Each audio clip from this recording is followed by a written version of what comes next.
कि हमने 9th class पे लेक्चर बनाने शुरू किए थे और 9th क्लास का कोर्स भी शुरू किया था according to Sindhu textbook board के हिसाब से। तो उसमें हमने पहले इंट्रोडक्शन ऑफ फिजिक्स पढ़ा था। उसके बाद मैंने कहा था कि लास्ट में लिखा था लेक्चर टू बी कंटिन्यू, ठीक है।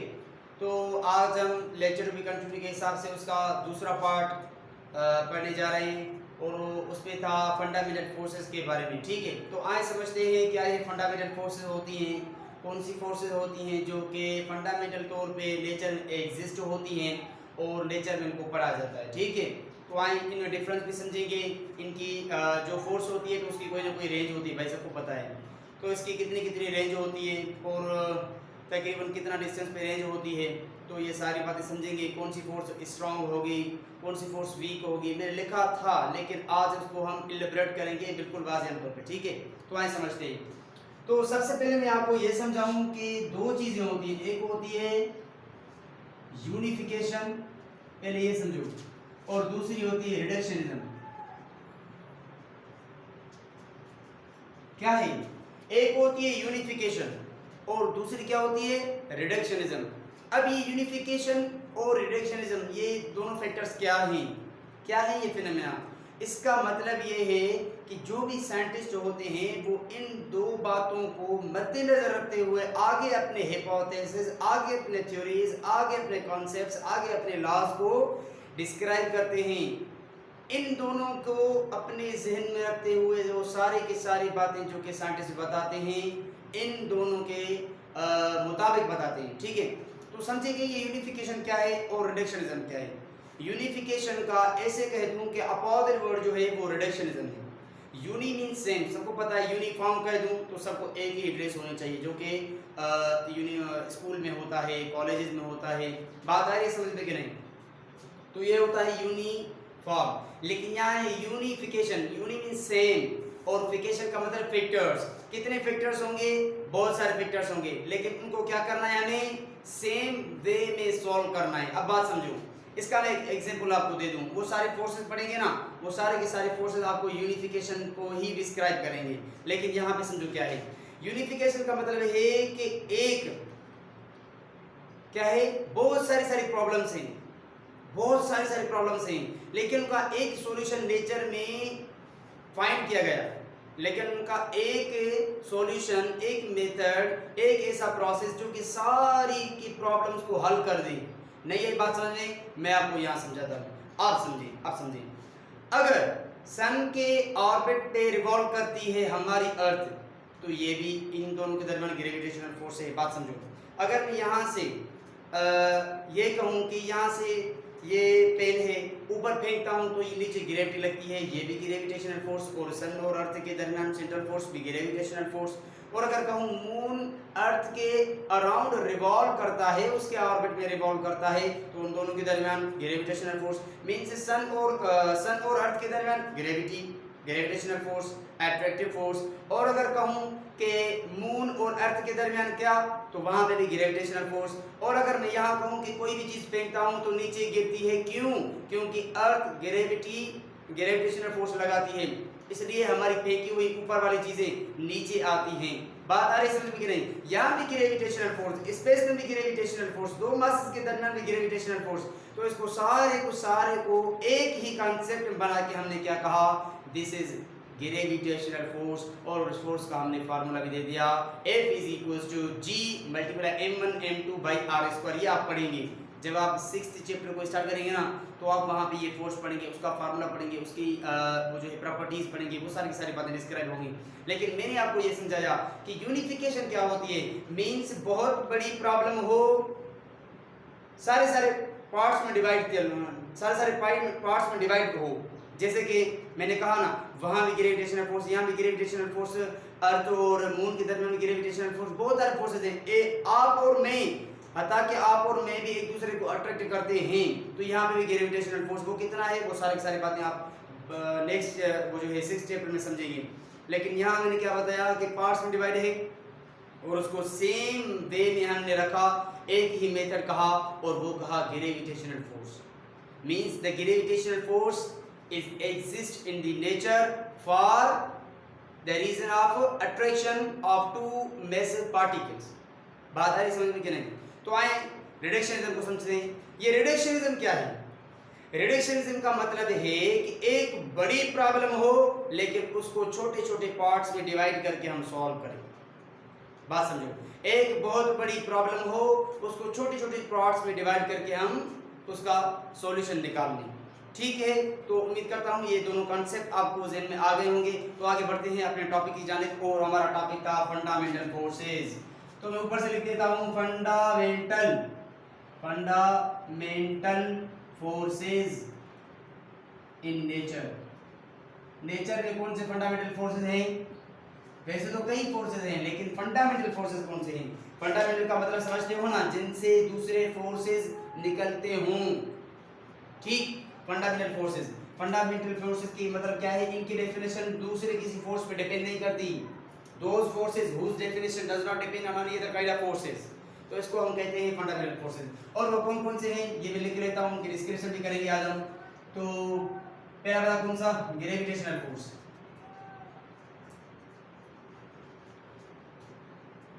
ठीक, उसके बाद आपका कौन सा फोर्स है? Electromagnetism force. मैग्नेटिज्म एक नहीं तीन आती है फोर्स, इलेक्ट्रोमैग्नेटिज्म फोर्स। अब ये मैं लिख रहा हूँ लेकिन इनकी नीचे मुझे डिस्क्रिप्शन में पॉइंट्स लिखने हैं, कॉन्सेप्ट्स भी लिखने हैं। ठीक, उसके बाद क्या आता है? इलेक्ट्रोमैग्नेटिज्म फोर्स, और यहाँ पे स्ट्रॉन्ग एन डॉट एफ देता हूँ, न्यूक्लियर फोर्स। ठीक है, तो ये भी आप ध्यान में रख लीजिए। उसके बाद आता है आपका वीक न्यूक्लियर फोर्स, जो कि आप कहीं भी नहीं पढ़ने वाले, सिर्फ और सिर्फ यहाँ पे एग्जिस्ट है, इसके लिए इसका इंट्रोडक्शन कर रहे हैं। ठीक, बात आ गई समझ में। There are 4 fundamental forces according to the GUTs theory. आपने पढ़ा था ना ग्रेट यूनिफिकेशन थ्योरी पे, डॉक्टर अब्दुल सलाम जो कि पंजाब के जंग इलाके से था, आपको पता है ना, आपने पढ़ा है ना। तो वो क्या होता है? गर्ट्स उसको कहते हैं, ग्रांड यूनिफिकेशन थ्योरी। बात आ गई समझ में। तो उसके अकॉर्डिंग क्या हुआ कि ये 4 फोर्सेस इन नेचर एग्जिस्ट करते हैं, तो हम इनको समझते हैं ये फंडामेंटल फोर्सेस हैं जिनसे दूसरे फोर्स बनते हैं। तो आए ग्रेविटेशनल फोर्स क्या है? ठीक, एनएफ का मतलब है end of nuclear force. Gravitational force आप सबको पता है कि नेचर में दो मैटर हों, नेचर में जो भी दो मैटर हों वो एक दूसरे को अट्रैक्ट करते हैं, लेकिन किस पोजीशन से? अपनी सेंटर वाली पोजीशन से, क्योंकि हर बॉडी को एक सेंटर वाली पोजीशन जरूर होती है। वो मैं एग्जांपल से समझाऊंगा लेकिन यहाँ पे समझो, लेकिन कह रहा हूँ यहाँ पे ये कौन सी फोर्स होती है? ये ऑलवेज अट्रैक्टिव फोर्स होती है। It is always attractive force. ये क्या होती है? ये ऑलवेज अट्रैक्टिव फोर्स होती है, सिर्फ खींचने वाली, सुकड़ जाने वाली फोर्स को हम क्या कहते हैं? ग्रेविटेशनल फोर्स कहते हैं। और उसके बाद ये कहाँ से एक्ट करती है? ये सेंटर से, एक बॉडी के सेंटर से दूसरे बॉडी के सेंटर से फोर्स लगती है, सेंटर से फोर्स लगती है। बात समझो, सेंटर से फोर्स लगती है। ये एक एग्जांपल आपको दूं, सन और अर्थ इन दोनों के सेंटर से फोर्स लगती है, उस फोर्स को ग्रेविटेशनल फोर्स। मून और अर्थ इन दोनों के सेंटर से फोर्स लगती है, ग्रेविटेशनल फोर्स। नहीं है ये बात समझ में? यहाँ समझाता हूँ, बात समझो। ये पेन यहाँ से पकड़िए तो रेस्ट पे है, अगर मैं इसको यहाँ से पकड़ूँ नहीं तो नीचे गिर जाएगी, यहाँ से नीचे गिर जाएगी। मतलब क्या हुआ? इसकी सेंटर पोजीशन ये है, इसलिए मैंने पकड़ा ही सेंटर वाली पोजीशन से है, इसलिए ग्रेविटी लग रही है सेंटर वाली पोजीशन से। मैंने सेंटर वाली पोजीशन को पकड़ लिया तो बॉडी नीचे नहीं जा रही।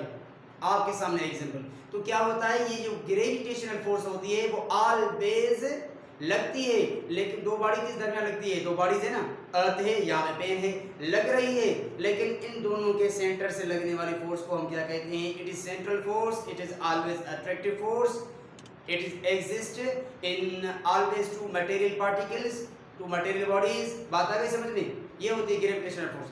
आगे समझते हैं क्या होती है। तो सेंट्रल फोर्स बन गई, उसके बाद अच्छा तो इसकी रेंज कितनी होगी? भाई इसकी रेंज लिख लो, इसकी रेंज होती है इनफाइनाइट तक। अब ये इनफाइनाइट क्यों कह रहा हूँ?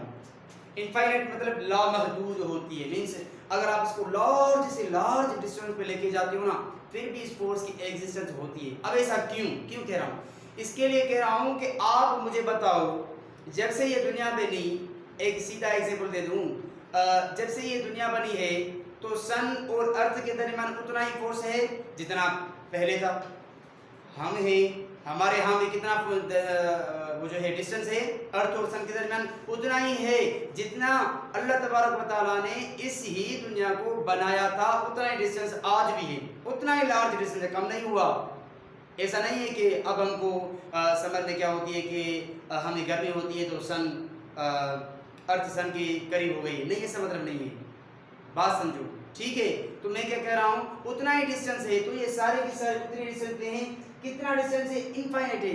सन और अर्थ के दरमियान डिस्टेंस है, कोई ना कोई डिस्टेंस होगा, न्यूमेरिकल में एग्जिस्ट होगा, लेकिन बहुत लार्ज मीलों दूर डिस्टेंस है।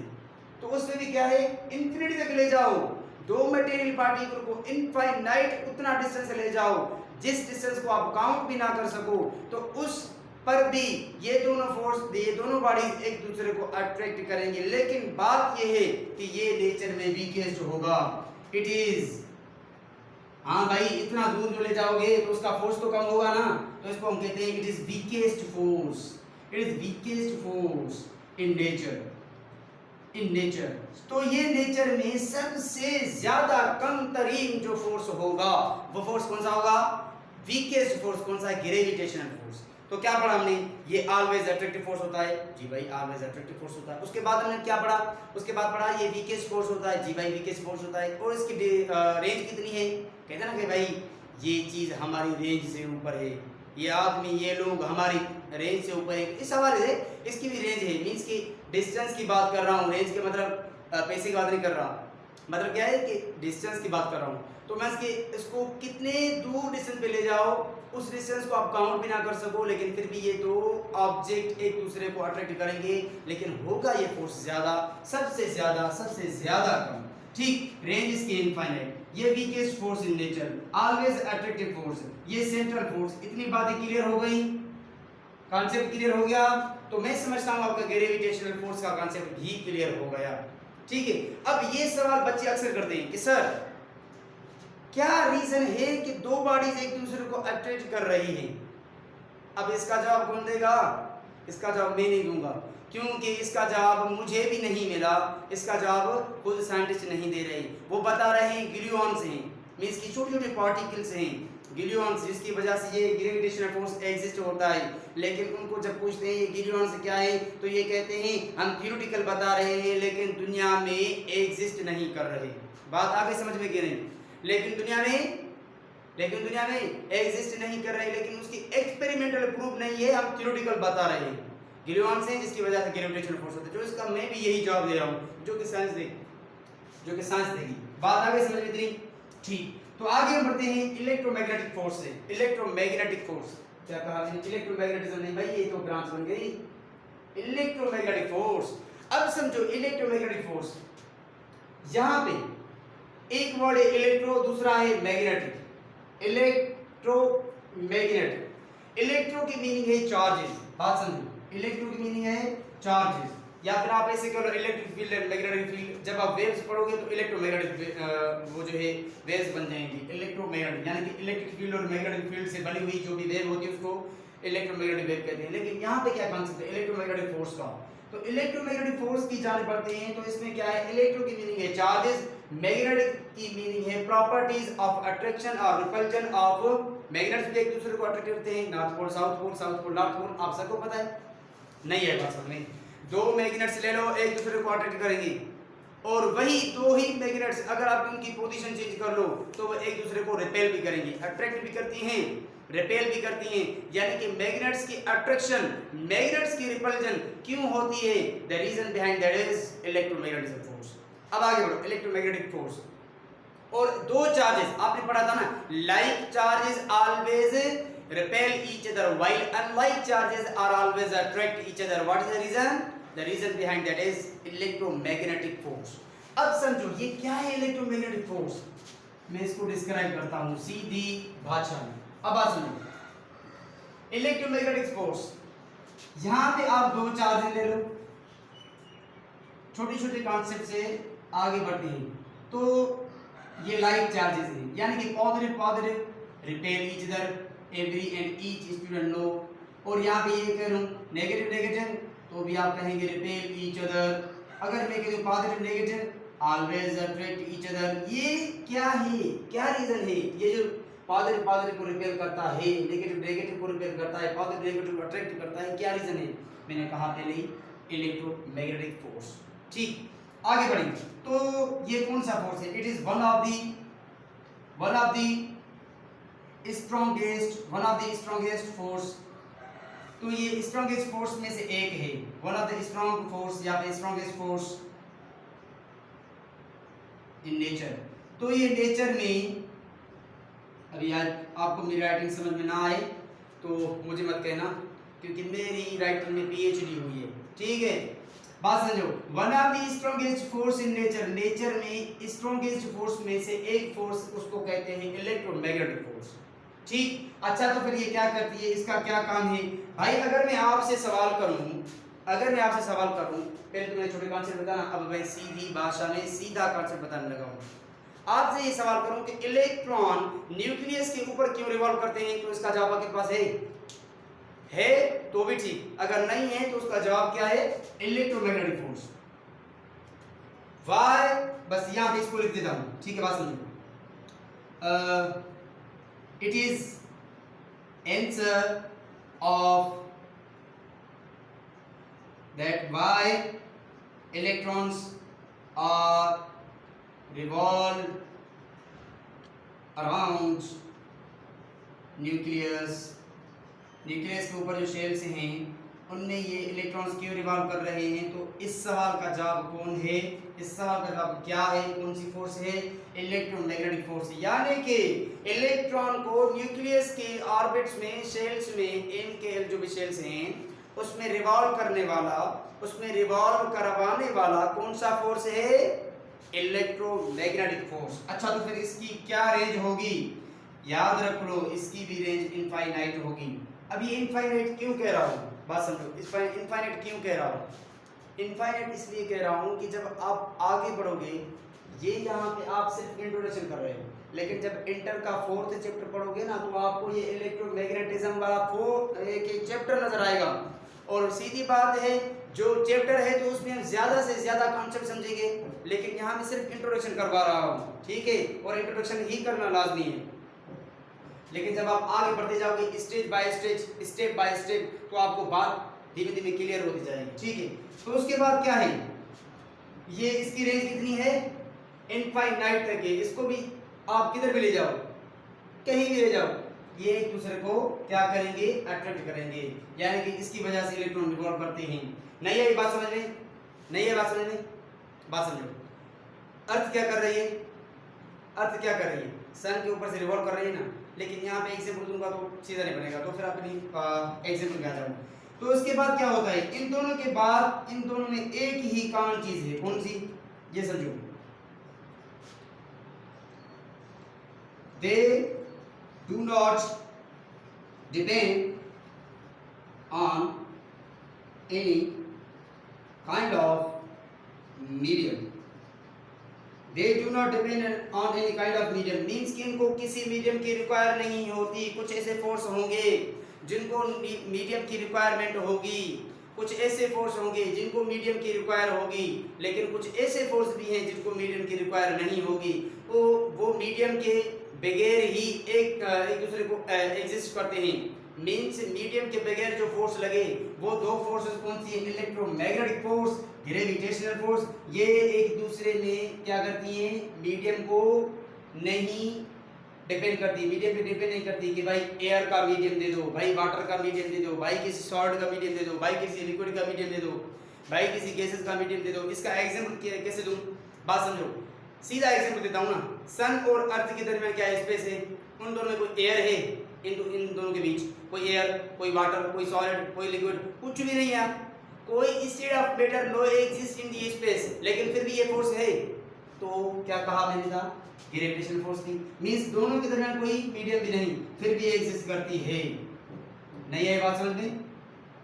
रिमेंबर कर लो, इलेक्ट्रॉन और न्यूक्लियस के दरमियान बीच में बहुत सारा डिस्टेंस है, डिस्टेंस है, डिस्टेंस है, और वो डिस्टेंस कौन सा है, कितना भी डिस्टेंस, लेकिन फिर भी इन दोनों के दरमियान कोई मीडियम नहीं है। ये दो फोर्स मीडियम के ऊपर डिपेंड नहीं करती, मीडियम हो या फिर ना हो, इनकी कोई रिक्वायरमेंट नहीं मीडियम के दरमियान। बात आगे समझ में कि नहीं? पहले कहा ग्रेविटेशनल फोर्स, दूसरा कहा इलेक्ट्रोमैग्नेटिक फोर्स।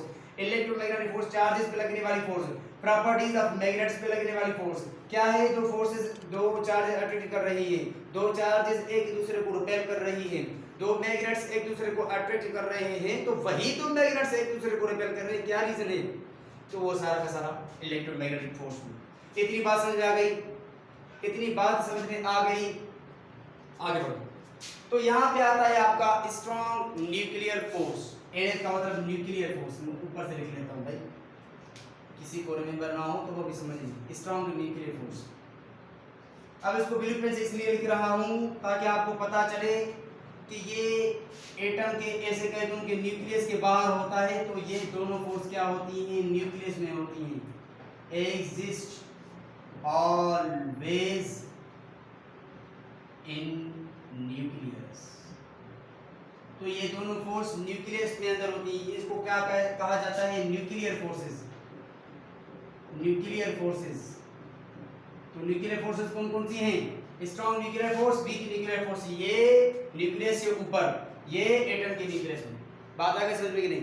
ये न्यूक्लियस के बाहर, ये न्यूक्लियस के अंदर। आगे बात समझ में? तो इसको डिफाइन करते हैं, ये क्या है? It is strongest force in nature. तो ये नेचर में सबसे ज्यादा स्ट्रॉन्ग फोर्स होती है। नहीं है बात समझ में? सारी की सारी चीजें किसकी बनी है? आप कहोगे सर जो भी मैटर है वो एटम का बना है। तो एटम में क्या है? एटम को कौन सा फोर्स एटम एक दूसरे एटम को बाउंड करके रखा हुआ है? एटम के न्यूक्लियस को एक मेंटेन तरीके से बना रखा है, तो वो कौन सा फोर्स है? Strong nuclear force. याद रखो कि ऐसे कह दूं आपका, ये समझो, ये है न्यूक्लियस, ऊपर से लिख लेता हूं, ये है न्यूक्लियस। तो इस न्यूक्लियस में ढेर सारे प्रोटॉन, ढेर सारे न्यूट्रॉन, न्यूट्रॉन प्रोटॉन। तो क्या है यहाँ पे? प्रोटॉन और प्रोटॉन के दरमियान एक फोर्स लग रही है, ये पॉजिटिव है, ये भी पॉजिटिव है, एक दूसरे को रिपेल क्यों नहीं कर रहे? एक दूसरे को रिपेल क्यों नहीं कर रहे? जबकि हम पढ़ रहे हैं कि like charges repel each other, लेकिन यहाँ पे अट्रैक्ट कर रहे हुए। तो इसका मतलब है एक स्ट्रॉन्ग फोर्स है जो कि पॉजिटिव और पॉजिटिव पे भी लगता है, लेकिन रेंज कितनी हो? न्यूक्लियस के अंदर हो, बाहर बिल्कुल भी नहीं। तो प्रोटॉन और प्रोटॉन पे लगने वाली force nuclear force, strong nuclear force, SNF। और उसके बाद न्यूट्रॉन, न्यूट्रॉन पे लगने वाली फोर्स कौन सी? Nuclear force. उसके बाद क्या? प्रोटॉन, न्यूट्रॉन पे लगने वाली फोर्स कौन सी? S.N.F, abbreviation, strong nuclear force. बात आगे समझ में?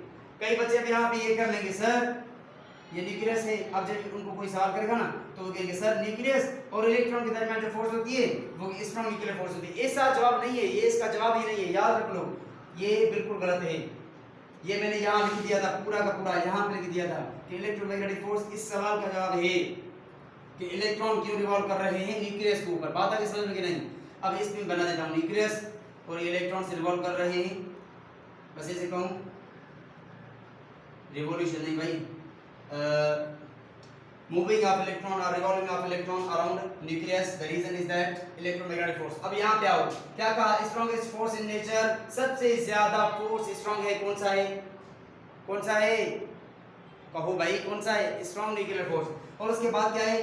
Proton, neutron, neutron, proton. ये न्यूक्लियस है, न्यूक्लियस के अंदर के डेंसिटी हाई होती है, आप सबको पता है, एटम के न्यूक्लियस की डेंसिटी हाई होती है ना। और वहाँ पे प्रोटॉन, प्रोटॉन एक दूसरे को कैसे अट्रैक्ट कर रहे हैं? तो इसका मतलब है यहाँ पे कौन सी फोर्स है जो कि पॉजिटिव पॉजिटिव पे भी अट्रैक्ट करती है, पॉजिटिव पॉजिटिव पे भी लगती है, अट्रैक्शन दिखाती है, स्ट्रॉन्ग न्यूक्लियर फोर्स, जो कि एटम में ही, एटम के न्यूक्लियस में ही एग्जिस्ट करती है, वीक भी है। तो ये भी समझिए, प्रोटॉन न्यूट्रॉन पे, न्यूट्रॉन प्रोटॉन पे, और प्रोटॉन न्यूट्रॉन पे, न्यूट्रॉन न्यूट्रॉन पे। बात आगे समझ में? कौन सा फोर्स? और ये याद रख लो कि it does not depend charges, ये चार्ज इस पे डिपेंड नहीं करता, ये बात याद रख लो। ये चार्ज इसका इससे कोई लेना देना नहीं, चार्ज इसका इससे कोई लेना देना नहीं। और उसके लास्ट में इसकी रेंज कितनी होगी 10⁻15 मीटर। इसकी रेंज कितनी है 10⁻15, ये इनफाइनाइट तक नहीं, ये 10⁻15।